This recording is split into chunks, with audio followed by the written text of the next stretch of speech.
Okay. अब उसके बाद हम लोगों ने देख लिया आपका चार्ट्स। अब उसके बाद हम लोगों ने कॉलम चार्ट देखा, लाइन चार्ट देखा। अब नाउ हम देखेंगे आपका पाई चार्ट। ठीक है, अब पाई चार्ट को जब हम इंसर्ट करेंगे तो ये देखिएगा, यहाँ पर भी ये जिस तरह पूरा एक सर्कल है, ठीक है, सर्कल के अंदर वो बता रहे हैं कि इतने परसेंट जो है ये कैटेगरी 4 लाई करती है। ठीक है, फिर यहाँ से यहाँ तक आपकी कैटेगरी 1 लाई कर रही है। ठीक है, यहाँ से जब आप इसकी वैल्यूज चेंज करेंगे तो वो चेंज भी हो सकती हैं। ठीक है, तो ये कैटेगरी 2 है, ये कैटेगरी आपकी 2 है, ये 3 है, ये 4 है, ये कैटेगरी आपकी 1 है। जोन सी भी आप लोगों ने इसके अंदर वैल्यूज ऐड करनी होंगी तो आप रेशो बता देंगे कि फॉर एग्जांपल के जैसे 75% लोग हैं, 65% लोग हैं, तो बजाय ये कि आप उनको फिगर्स में लिखें, ठीक है, तो आप उस जगह के ऊपर अपने चार्ट्स को इम्बेड कर सकते हैं, चार्ट्स को यूज़ कर सकते हैं। तो इससे आपका जो होता है वो जो असाइनमेंट्स हैं या बाकी जो चीज़ें हैं आपकी, जो अगर आप लेटर ऑन कोई प्रोजेक्ट वगैरह करेंगे तो वो काफ़ी अच्छा उसका जो होता है ना वो लेआउट हो जाता है ऐसे। तो ये आप लोग इस तरह से ये सारी चीज़ें यूज़ कर सकते हैं। ओके, अब उसके बाद हम लोगों ने देखना है इंसर्ट ही के टैब में आपका हेडर एंड फुटर। ठीक है, इसके लिए हम लोग एक नेक्स्ट पेज पे जाते हैं ताकि आप लोग जो के लिए जो है ये चीज़ें क्लियर हो सकें। ओके, अब यहाँ पर आप देखिएगा इंसर्ट के टैब में जब हम लोग हेडर को ऐड करते हैं, ये देखिएगा, तो यहाँ पर 3 काफ़ी सारे वेज हैं। एक तो ब्लैंक हेडर है, ठीक है, जहाँ पर आप कुछ भी टाइप कर सकते हैं। फिर उसके बाद 3 कॉलम्स का हेडर है। फिर उसके बाद ऑस्टिन स्टाइल है, बैंडेड स्टाइल है। इस तरह डिफरेंट स्टाइल्स हैं जो कि आप अपने हेडर एंड फुटर में अप्लाई कर सकते हैं। ठीक है, ये आपकी डिफरेंट जो होती है ना रिक्वायरमेंट्स होती हैं। ठीक है, जैसे कि जब आप लेटर ऑन कोई थीसिस वगैरह करेंगे या प्रोजेक्ट करेंगे तो वहाँ पर बाज़ औक़ात ऐसा होता है कि एक यूनिवर्सिटी का फॉर्मेट होता है जिसके अंदर वो बताते हैं कि आपने इसके हेडर में ये चीज़ लिखनी है, पेज के हेडर में एंड फुटर में ये चीज़ आएगी। ओके, अब हम पहले हेडर जो है ये 3 कॉलम्स वाला ऐड करके देखते हैं। ये देखिए, हेडर होता है जो कि पेज की टॉप के ऊपर शो होता है।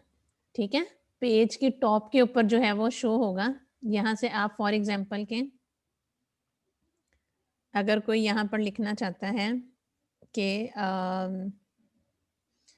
फॉर एग्जांपल कि ये आप देखना चाहते हैं कि मेरे ये चैप्टर जो है वो नेटवर्क का चैप्टर है। ठीक है, यहाँ पर आप जो है वो फॉर एग्जांपल के रोमन लैंग्वेज आपकी लिखेंगे कि फॉर एग्जांपल के यहाँ से आप आईवी जैसे कि ये 4th है, यहाँ पर आप उसकी डेट मेंशन कर सकते हैं।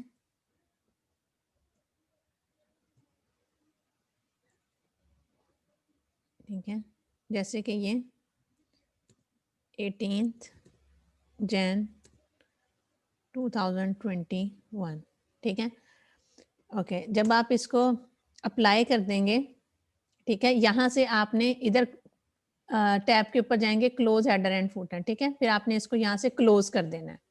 बाज़ ये चीज़ काफ़ी स्टूडेंट्स के लिए मुश्किल होती है कि हेडर एंड फुटर अप्लाई करते हैं और उसके बाद उन्हें समझ नहीं आती कि हमने पेज में अब एंटर कैसे होना है। तो वहाँ पर ऊपर क्लोज हेडर एंड फुटर था जिसके ऊपर मैंने क्लिक किया एंड देन अब आप ये देखिएगा, अब आपका यहाँ से पेज स्टार्ट हो रहा है। ठीक है, और ये अब आपके पेज के ऊपर जो है, जैसे फॉर एग्जाम्पल नेटवर्क लिखा, यहाँ पर हम लोगों ने 4th लिखा एंड यहाँ पर हमने डेट अप्लाई की, तो वो आपकी इस तरह से ये अप्लाई होगी। ये देखिएगा कि जितने भी हम लोगों ने पेजेस के ऊपर लिखा है, ये देखें उस तरह से हर पेज के ऊपर ये हेडर एक अप्लाई हो गया। ठीक है, नेटवर्क 4th एंड साथ में जो डेट मेंशन थी, इस तरह से ये आपके सारे शीट्स के ऊपर हेडर एंड फुटर अप्लाई हो जाते हैं। ठीक है, अब हम लोग फुटर अप्लाई करते हैं। जैसे कि हेडर जो होता है वो पेज की टॉप के ऊपर शो होता है, अब हम इधर ही फुटर अप्लाई करके देखते हैं। ठीक है, क्लियर हुआ स्टूडेंट्स हेडर कैसे अप्लाई किया हम लोगों ने? मैम ये अगेन बता दें। ओके, यहाँ से बेटा आप लोगों ने हेडर इंसर्ट में, क्योंकि हम लोगों ने अब इंसर्ट की टैब को पढ़े हैं, इंसर्ट में जाके हेडर के ऊपर क्लिक करेंगे। हेडर के ऊपर क्लिक करके यहाँ से आपको जौन सा भी हेडर का स्टाइल चाहिए होगा उसको उसके ऊपर हम क्लिक करेंगे। तो यहाँ पर आपके 3 ऑप्शन आ जाएंगे, ठीक है। वहाँ पर आपने टाइप किया नेटवर्क, फॉर एग्जांपल कि ये चैप्टर हम नेटवर्क को कवर कर रहा होता है, तो हमने चैप्टर नंबर लिखा, पेज नंबर लिखा और यहाँ पे डेट लिख दी या ऑथर का नेम लिख दिया, ठीक है, जिसने भी वो क्रिएट की होगी बुक। बुक्स को तो आप स्टडी करते हैं ना, आपको आइडिया होगा कि किस तरह बुक्स के ऊपर उन्होंने ऊपर पेज नंबर दिए हुए होते हैं, तो वो उन्होंने हेडर एंड फुटर से अप्लाई किए हुए होते हैं, ठीक है। बाज़-औक़ात आपकी किसी भी बुक होती है, वहाँ पर नीचे जो होता है ना, उनका वो शो हो रहा होता है कि कोई नोट्स वगैरह या कुछ इस तरह के, ठीक है। या फॉर एग्जांपल ज़्यादातर लास्ट में पेज के जो नीचे होता है वो पेज नंबर शो कर रहे होते हैं, ठीक है। तो आप लोग यहाँ से पेज नंबर ये देखें इस टैब में, यहाँ पर फुटर है, पहले हम फुटर अप्लाई करके देख सकते हैं। तो यहाँ पर इस तरह जैसे कि वो पेज के टॉप पर आता था, इसी तरह ही यहाँ पर जब हम फुटर अप्लाई करेंगे तो ये पेज की बॉटम के ऊपर आ जाएगा, ठीक है। हर पेज के, आपके डॉक्यूमेंट्स के हर पेज के सबसे नीचे जो आप लिखना चाहते हैं, तो वो इस तरह से आप लोग अब लिख सकते हैं, ठीक है। उसके बाद यहाँ से अब जब हमने उसको क्लोज़ करना होगा, तो ये देखें यहाँ पर टैब बनी हुई है क्लोज़ हेडर एंड फुटर, तो उसको आपने यहाँ से क्लोज़ कर देना है, ठीक है। अब उसके बाद इंसर्ट टैब के ऊपर आप लोग जो हैं वो पेज नंबर भी दे सकते हैं। ये देखें पेज नंबर, यहाँ से वो आपको पूछता है कि पेज नंबर आपने किधर शो करना है। ये देखें प्लेन पेज नंबर है, प्लेन पेन नंबर 3, ठीक है। आपने उसके राइट साइड के ऊपर लिखना है, दरमियान में पेज नंबर लिखा है या उसकी बिल्कुल एंड के ऊपर पेज नंबर लिखा है। तो यहाँ पे टॉप ऑफ द पेज के ऊपर भी पेज नंबर आ सकता है एंड बॉटम के ऊपर भी आ सकता है, ठीक है। बॉटम मीन्स के नीचे नज़र आएगा पेज का। ओके, अब उसके बाद हम लोग बॉटम ऑफ द पेज के ऊपर अप्लाई करते हैं दरमियान में। ये देखें, तो उसने मुझे बता दिया कि करंटली अभी मेरे पास ये 6th पेज नंबर है। क्लियर हुआ स्टूडेंट्स? इस तरह पेज नंबरिंग जो है वो हमारे पास अप्लाई हो जाती हैं। मैम बाज़ औक़ात ना हम जब राइट कर रहे होते हैं ना, कॉपी पेस्ट कर रहे होते हैं, तो हेड फुटर अप्लाई हो जाता है और जो हम फर्स्ट पेज पे राइट करते हैं ना, वो सारे पेजेस पे वो आ जाता है। वो ऐसा ऐसे क्यों होता है? अच्छा, ऐसा क्यों होता है? स्टूडेंट्स हमने तो वो सिर्फ ऑल फर्स्ट पेज पे रखना होता है ना, वो सभी पेजेस पे आ रहा होता है। अच्छा, क्या चीज़ आप करना चाहते हैं? मतलब अब हमने असाइनमेंट लिखी है, तो हमने नेम वगैरह लिखा है ना, तो वो हाँ जस्ट जी। फर्स्ट पेज पे हमने मेंशन करना था, लेकिन वो सब सारे पेजेस पे आ जाता है फिर वो फर्स्ट पेज सब पे। उसको फिर आप अप्लाई ऑल ना किया करें, उसको जस्ट वन पे किया करें और फर्स्ट ऑफ ऑल तो आप ये है कि कॉपी पेस्ट ना किया करें, ठीक है? कॉपी पेस्ट जो है वो एक अच्छी हैबिट नहीं है। आप लोग को नहीं इसीलिए मैम, वो मैं जो असाइनमेंट्स जो हाँ जी, नहीं, जो आर्टिकल्स और वो होती हैं दूसरी, तो वो तो जी। कॉपी पेस्ट ही करनी पड़ती है, आप कौन-सा वो है? आप जो है ना जस्ट उसका जो टेक्स्ट होता है ना उसको कॉपी किया करें। उसको कॉपी करके पहले फर्स्ट ऑफ ऑल तो वो प्लेजरिज्म नहीं होनी चाहिए, ठीक है? उसको बल्कि रीड आउट करके आप हैंड रिटन किया करें और उसके सेंटेंसेस वगैरह को भी आप चेंज किया करें, ठीक है? क्योंकि आप जब एज़ इट इज़ लिखते ओके हैं, मैम। तो उसके अलावा अगर आपने पेज नंबरिंग करनी है तो ये देखिए मैं आपको खुद से सिखा रही हूँ। ये सारी चीज़ें इसीलिए हैं कि आप लोगों ने कॉपी पेस्ट वगैरह चीज़ों को नहीं करना, क्योंकि कुछ चीज़ें उन्होंने बिल्ट इन की होती हैं और उनके ऊपर कॉपीराइट्स होते हैं, ठीक है? तो इसलिए पता चल जाता है कि आप लोगों ने चीज़ें जो है वो कॉपी पेस्ट की हैं और प्लेजरिज्म के कुछ सॉफ्टवेयर्स होते हैं जिधर से वो भी पता चल जाता है। तो आप लोगों ने जो है वो कॉपी पेस्ट नहीं कोई चीज़ करनी है, उस चीज़ को जस्ट आर्टिकल को गो थ्रू किया करें, उसको स्टडी किया करें, उसको अपने वर्ड्स में लिखा करें और जितनी भी अगर आपने उसके अंदर कुछ अमेंडमेंट्स करनी है, अब मैंने आपको इसके अंदर सारी चीज़ें बताई हैं, कवर पेज ऐड करना है तो वो भी आपको पता चल गया, हेडर फुटर खुद से अप्लाई करें, ठीक है? ऑथर नेम अपना नेम मेंशन कर दें या बाकी चीज़ें डेट लिखना चाहते हैं, मतलब अपने डॉक्यूमेंट्स को, अपने असाइनमेंट्स को डिफरेंट करें बाकी स्टूडेंट्स से, ठीक है? ताकि आप जितनी एफर्ट इसके अंदर पुट करेंगे ही उतने ही अच्छे आप लोगों को रिजल्ट्स मिलेंगे। अब देखें आपने बहुत सारी न्यू इसके अंदर चीज़ें देखी हैं जो कि आप लोगों को पहले से नहीं थी आइडिया, तो अब आप लोगों ने क्योंकि स्टडी कर लिया तो आपको थोड़ा-सा डिफरेंट होना चाहिए उन स्टूडेंट से जो कि कंप्यूटर जिन्होंने नहीं पढ़ा। अब तो आप लोगों ने कंप्यूटर पढ़ लिए हैं, तो आप लोग जो है वो इनको किए हैं। अब यहाँ पर देखें डेट एंड टाइम, ठीक है? क्विकली इंसर्ट करता है यहाँ से डेट एंड टाइम। ये देखिए यहाँ से फॉर्मेट आप चूज़ कर सकते हैं। हेडर फुटर में जाके आपने कौन-सा डेट एंड टाइम लिखना है अपने असाइनमेंट का। यहाँ से ये देखें ये वे है। एक ये वाला अच्छा वे होता है जनवरी 18, 2021, ठीक है?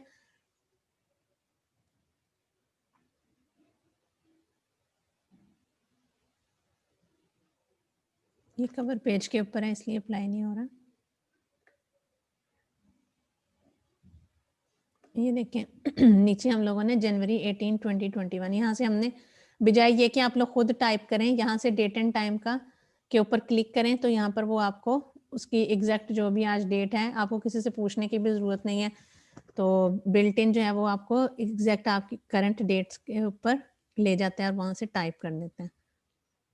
ठीक है स्टूडेंट्स, इस तरह बजाय ये कि बाज़ का होता है कि आप लोग बताते हैं कि हमारी टाइपिंग बहुत स्लो है, आप लोग इस तरह एफिशिएंट वेज यूज़ करें तो इस वेज से आपका टाइम भी जो है वो बचेगा और आप लोग जो है वो चीज़ों को भी अच्छे तरीके से लिख सकेंगे। Okay ma'am. मैम एक तो जब हम आर्टिकल राइट कर रहे होते हैं उसमें ब्लू और रेड लाइंस आती हैं, उनका भी बता दें कि वो क्यों आती हैं ओके बेटा, वो कुछ होती वर्ड हैं के नीचे। हाँ जी, ग्रामेटिकल मिस्टेक्स होती हैं, ठहरे मैं आपको बताती हूँ। जो ब्लू और रेड लाइंस उसमें वेट कीजिए, मैं आपको एक नेक्स्ट पेज पे जाके ना वो चीज़ भी बताती हूँ।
ओके स्टूडेंट्स, अब बाज़ात कुछ होती हैं रेड लाइंस होती हैं, ठीक है, जैसे इसके नीचे फॉर एग्जांपल कि आपको रेड लाइन शो हो रही है, ठीक है, तो जो कुछ रेड लाइंस होती हैं वो इसलिए शो होती हैं कि आपने जो है जैसे स्पेलिंग मिस्टेक की होती है, तो जब आप उसको बैक स्पेस करते हैं तो वो उसकी रेड लाइन जो होती है वो चली जाती है, ठीक है। यस इसके अलावा मैम।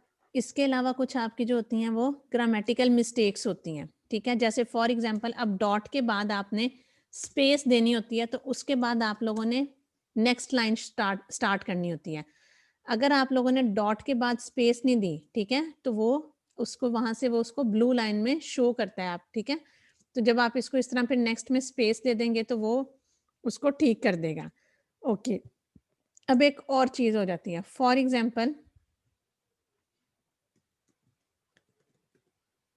अब आपके नेम्स हैं, ठीक है, अब आपके नेम्स हैं, आपको बार बार वो चीज़ डिस्टर्ब कर रही होती है कि ये है तो मेरा नेम है, ठीक है, लेकिन अब ग्रामेटिकली अब वर्ड को तो नहीं पता ना कि ये आपका नेम है, ठीक है, तो आप लोग जो हैं उसको क्या करें, उस चीज़ को सिलेक्ट करें, उसके ऊपर राइट क्लिक करें और उसके बाद उसको आप कर दें ऐड टू डिक्शनरी, ठीक है, यहाँ पर वो ऑप्शन दे नहीं रहा, लेकिन आपने क्या करना है, उसके ऊपर राइट क्लिक करना है, ठीक है, उसके ऊपर राइट क्लिक करके तो यहाँ पर ऐड टू डिक्शनरी का ऑप्शन आता है वर्ड के अंदर, तो जब आप उसके ऊपर, क्योंकि फिर वो उसकी अपनी डिक्शनरी के अंदर वो चीज़ ऐड हो जाएगी, ठीक है, उसको पता चल जाएगा कि ये नेम है और फिर उसके बाद आप जहाँ जहाँ पर भी न्यू नेम इंसर्ट करेंगे तो वो उसको ना आपको रेड लाइन या ब्लू लाइन से आपको डिस्टरबेंस नहीं होगी, ठीक है। तो कुछ स्पेलिंग मिस्टेक्स होती हैं, कुछ ग्रामेटिकल मिस्टेक्स होती हैं जिसकी वजह से वो रेड एंड ब्लू लाइंस को शो करते हैं। क्लियर हो गया? मैम इग्नोर वंस का भी होता है और इग्नोर ऑल का भी होता है, उसमें भी कर सकते हैं। हाँ जी बिल्कुल, इग्नोर वंस का मीन्स के वो जस्ट उसी लाइन के अंदर आपको इग्नोर करेगा, एंड इग्नोर ऑल मीन्स के वो आपके, जैसे हमने replace once and replace all का देखा था ना फंक्शन, कि यस मैम। एक जगह के ऊपर नेम के स्पेलिंग मिस्टेक थी तो वो जस्ट उधर ही, लेकिन अगर हमने उसको रिप्लेस ऑल किया तो वो जहाँ जहाँ डॉक्यूमेंट के अंदर स्पेलिंग मिस्टेक थी उसने उसको वहाँ वहाँ से करेक्ट कर दिया था। Okay ma'am, thank you. ठीक है, ओके अब आपका जो इंसर्ट का टैब है, ठीक है, वो भी आपका कंप्लीट हो गया है। मुजम्मिल बेटा काइंडली अपना ये माइक म्यूट कर दें।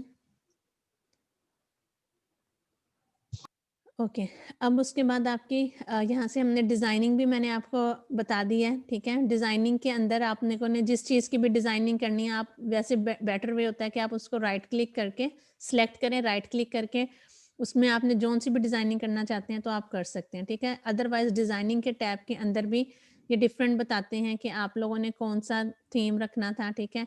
उसको क्या आपने कलर देना था, ठीक है? फ़ॉन्ट स्टाइल आपने क्या देना है, ठीक है? तो ये सारी चीज़ें आपकी आ जाती हैं। फिर इफ़ेक्ट्स आ जाते हैं कि आपने कौन-कौन से इफ़ेक्ट्स डालने हैं, ये पैराग्राफ की स्पेसिंग वगैरह आ जाती हैं, ठीक है?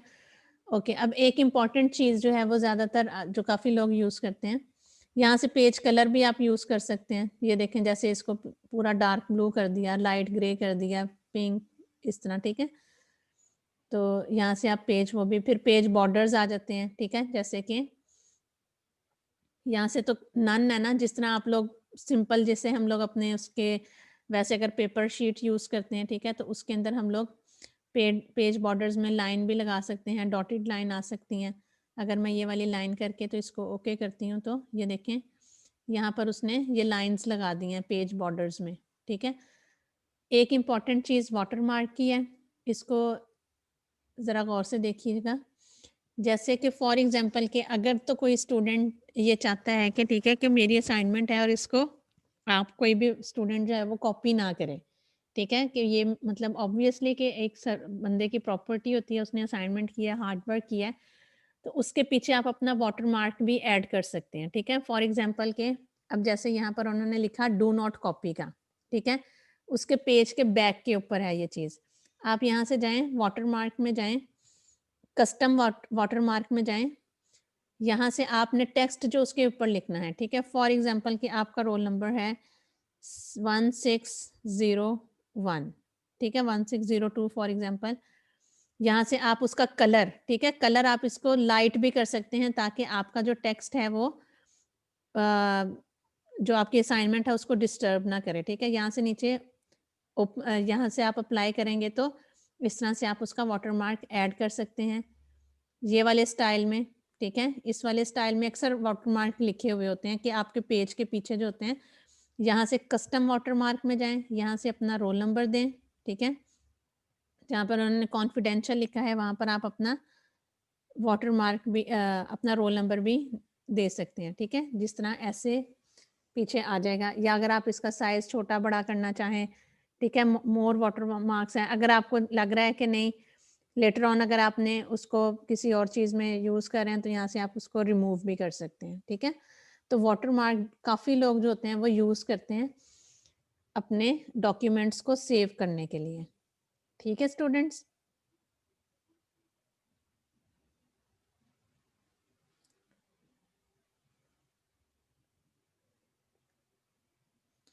ओके, डिज़ाइनिंग के बाद आपकी पेज लेआउट आ जाती है।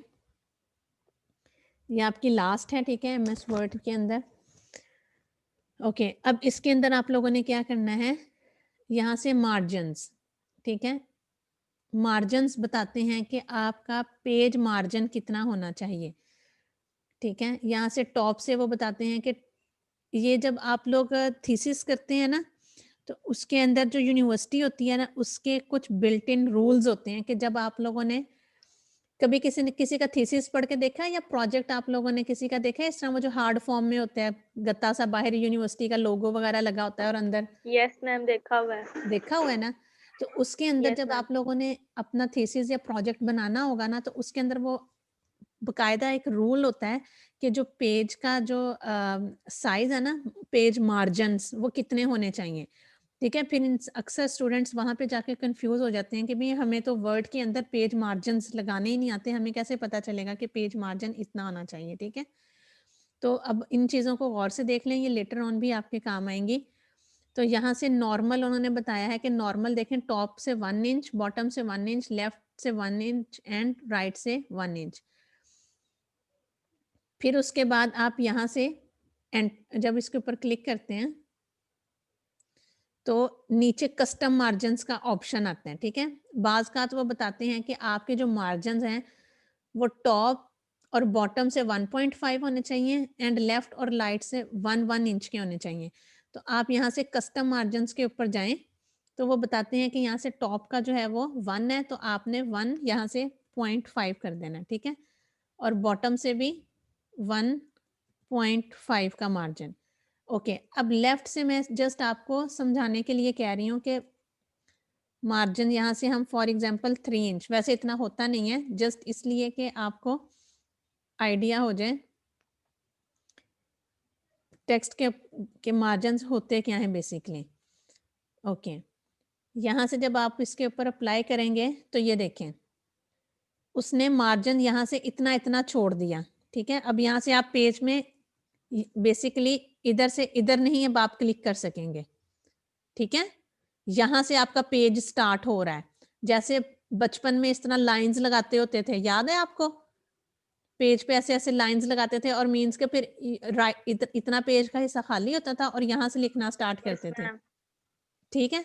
तो मार्जिन्स बेसिकली वो चीज़ जी होती है, मैम। यहाँ पर भी देखिए अब आप मैम, ये तो हम जी, जी।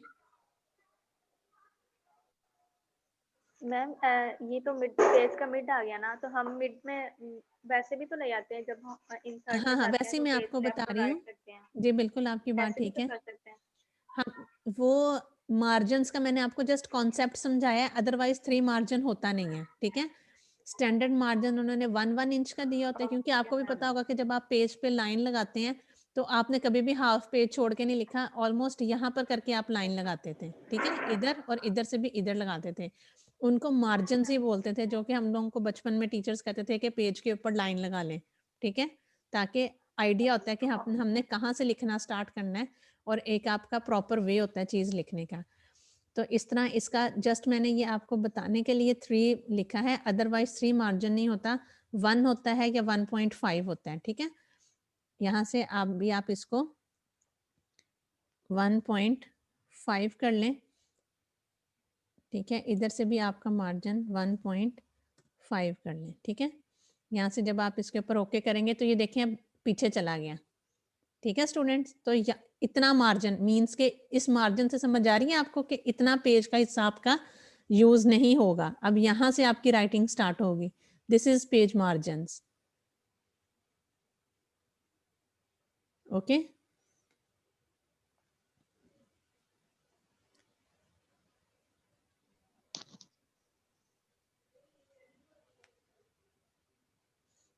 ओके स्टूडेंट्स, अब इसके अलावा यहाँ से हम एक टेबल ऐड करते हैं।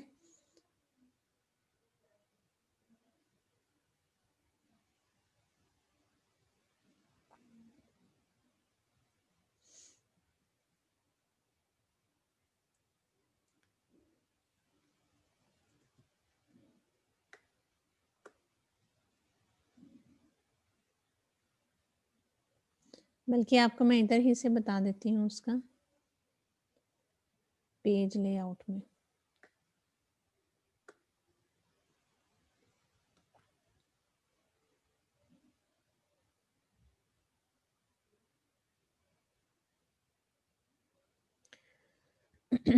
ओके स्टूडेंट्स, यहाँ से देखें बाज़ औक़ात हम कहते हैं अच्छा अब यहाँ से इन दोनों टेक्स्ट में देखें और इन दोनों टेक्स्ट में देखें, स्पेसिंग का डिफरेंस है ना?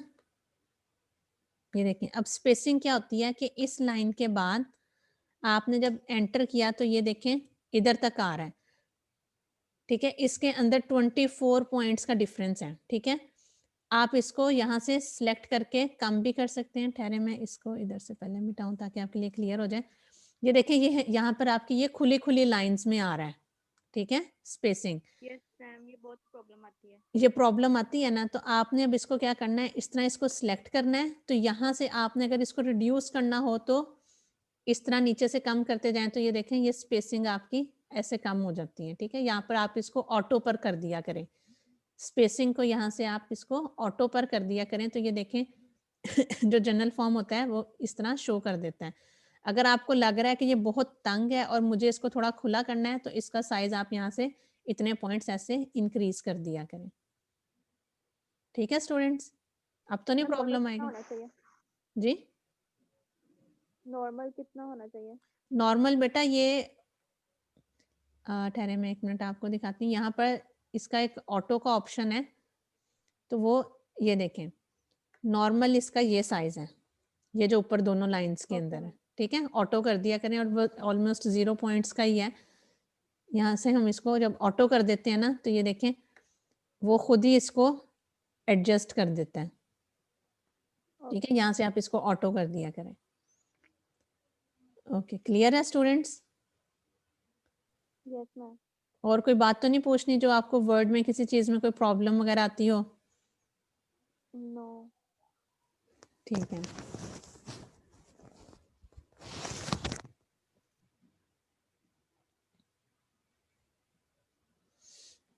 चलिए, अब मैं आपको वर्ड का बेटा आप लोगों का इतना ही था, क्योंकि इसके अंदर हम लोगों ने होम के टैब को भी थॉरली स्टडी किया है, इंसर्ट को भी, डिजाइनिंग को भी, पेज लेआउट्स को भी, ठीक है। तो अब हम मैम प्लेजरिज्म में जो ब्लू और रेड लाइंस होती हैं, बस उनको खत्म करने से वो खत्म हो जाती है प्लेजरिज्म, नहीं नहीं, या बिल्कुल कुछ भी और नहीं, भी करना होता है? बिल्कुल भी नहीं। और और हमें कैसे पता चलेगा कि हमारी इतनी प्लेजरिज्म है, वो भी बता देंगे। ओके, प्लेजरिज्म के लिए जैसे फॉर एग्जांपल प्लेजरिज्म को रिमूव करने का तरीका मैं आपको बता देती हूँ। उन्होंने लिखा हुआ है, आप लोगों ने आर्टिकल पढ़ा है, उन्होंने लिखा हुआ है दिस वर्क इज माइन, ठीक है। अब बजाय ये कि आप लोगों ने साइट के ऊपर से ये चीज उठाई है, ठीक है, और ऐसे ही अपने पेज में एंटर कर दी, ठीक है, तो वो एज इट इज आपकी प्लेजरिज्म के अंदर आ जाएगी, ठीक है। अब आप लोगों ने साइट से जस्ट इसको रीड आउट करना है, दिस वर्क इज माइन, ठीक है। आपको उसकी स्टेटमेंट समझ आ गई, आप उसको इस तरह भी लिख सकते हैं, this task is performed by me. समझ आ रहे हैं आपको? Yes ma'am. आपने जस्ट उसको आर्टिकल को रीड करना है, ठीक है, पर ओके उसको मैम। लिखना आपने अपने वर्ड्स में है, ठीक है। मतलब वर्ड बाय वर्ड नहीं लिखना, उसकी वर्डिंग चेंज कर देनी है। हाँ जी, आपने उसको वर्ड बाय वर्ड नहीं लिखना, आपने उसकी वर्डिंग को चेंज कर देना है, this task is performed by me, okay ma'am. ठीक है। तो जब आप इस तरह करेंगे तो आपकी ये एक किस्म की जीरो प्लेजरिज्म हो जाएगी, ठीक है। तो ओके प्लेजरिज्म मैम। के बेटा कुछ सॉफ्टवेयर्स होते हैं, जब आप कोई भी असाइनमेंट देते हैं ना, सबमिट करते हैं, तो उन आपकी जो डॉक्यूमेंट होता है उसको एज इट इज उस सॉफ्टवेयर के अंदर डाल देते हैं, ठीक है। और वो जो सॉफ्टवेयर होता है वो इवन ये भी बता देता है कि आपने ये वाली लाइन कौन सी वेबसाइट के किस आर्टिकल से उठाई हुई है, ठीक है। बकायदा लिंक आ जाता है, जब आपने उस लिंक के ऊपर क्लिक करना है ना, तो वो वहां से आपका डायरेक्ट जो फॉर्म है ना उसको ओपन करके बता देता है। तो वो फिर ये भी बता देता है कि इस डॉक्यूमेंट के अंदर कितने परसेंट प्लेजरिज्म हुई है, ठीक है। अब कुछ मैम चीजें, वही पूछना हाँ था। जी, अब कुछ चीजें जैसे कि ये जो दिस है, ठीक है, दिस तो जी आएगा मैम। ही, ठीक है। जैसे इज है, एक वर्ड है, तो इसमें भी जी। इज है, ठीक है। तो इसलिए कुछ परसेंटेज तक प्लेजरिज्म अलाउ करते हैं, ठीक है। लेकिन जिस तरह अगर आपकी जी। बहुत ज्यादा प्लेजरिज्म काउंट होती है तो वो आपका प्लेजराइज कॉपी पेस्ट का इस तरह वो केस रिपोर्ट होता है, ठीक है। Okay ma'am. Okay students, wait कीजिएगा, मैं आपके लिए नेक्स्ट शीट को ओपन करती हूँ। स्टूडेंट्स, जो बुक मैंने आपके साथ शेयर किया ना, उसके एंड के ऊपर भी आप कुछ चैप्टर देखिएगा, उसके अंदर भी उन्होंने चैप्टर दिया हुआ है एमएस वर्ड का, ठीक है। तो इसके अलावा अगर आप ओके। उसको थॉरली स्टडी करना चाहते हैं या कुछ चीज़ों को मज़ीद इन्हेंस करना चाहते हैं या स्टडी करना चाहते हैं, तो आप उस अपने बुक के चैप्टर से भी कर सकते हैं, ठीक है। तो मैंने ये कि बजाय मैं आपको बुक से स्टडी करवाती, मैंने आपको प्रैक्टिकल इसका इसलिए करवाया ताकि जब चीज़ें सामने हो रही होती हैं तो वो आपके लिए ज़्यादा आसानी होती है। अब मैं आपको वैसे ही बुक से पढ़ाती रहती, पेज मार्जिन ये होते हैं, इधर से लाइन इस तरह होती है, इधर से ये होता है। तो बजाय ये कि आप लोगों ने एक चीज़ को प्रैक्टिकली देख लिया है, तो आपके लिए चीज़ें परफॉर्म करना ज़्यादा आसान हो जाएंगी, ठीक है। अगर आपने उसको स्टडी करना है तो आप अपने बुक के चैप्टर से उसको स्टडी कर सकते हैं। और वैसे ये चीज़ ज़्यादा प्रैक्टिकल करने से आती है, ठीक है। तो बजाय ये कि आप स्टडी करें, इसके ऊपर आप प्रैक्टिकली चीज़ों को अप्लाई करके देखें। Okay ma'am.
जी स्टूडेंट, स्क्रीन शेयर हो रही है सबके पास? Yes ma'am. Yes ma'am. Okay आपने जब एक्सेल के ऊपर क्लिक करना है ना, जैसे आप एमएस वर्ड खोलते हैं ऐसे ही एक्सेल के ऊपर जाएंगे तो यहाँ से ब्लैंक वर्कबुक, ठीक है, ब्लैंक वर्कबुक के ऊपर क्लिक करेंगे तो आपके पास ऐसे एक्सेल की एक शीट जो है वो ओपन हो जाएगी, ठीक है। ओके सबसे इम्पॉर्टेंट क्वेश्चन कि यहाँ पर अब आप देखें वर्कबुक के अंदर डिफरेंट शीट्स होती हैं, ठीक है, एक्सेल की शीट नहीं उसको बोलते हैं। ये देखें जैसे ऊपर लिखा हुआ है बुक 1, ठीक है, यहाँ पर जो इसका टॉप के ऊपर जो उसका नेम आ रहा है वो बुक 1 है और इसके अंदर ये शीट 1 है, ठीक है। जैसे हम बताते हैं ना कि बुक्स के अंदर डिफरेंट पेजेस होते हैं, इस तरह एक्सेल की जो बुक होती है बुक 1 है उसके अंदर डिफरेंट शीट्स होती हैं, ठीक है। इंपॉर्टेंट क्वेश्चन है, इसको माइंड में रखिए।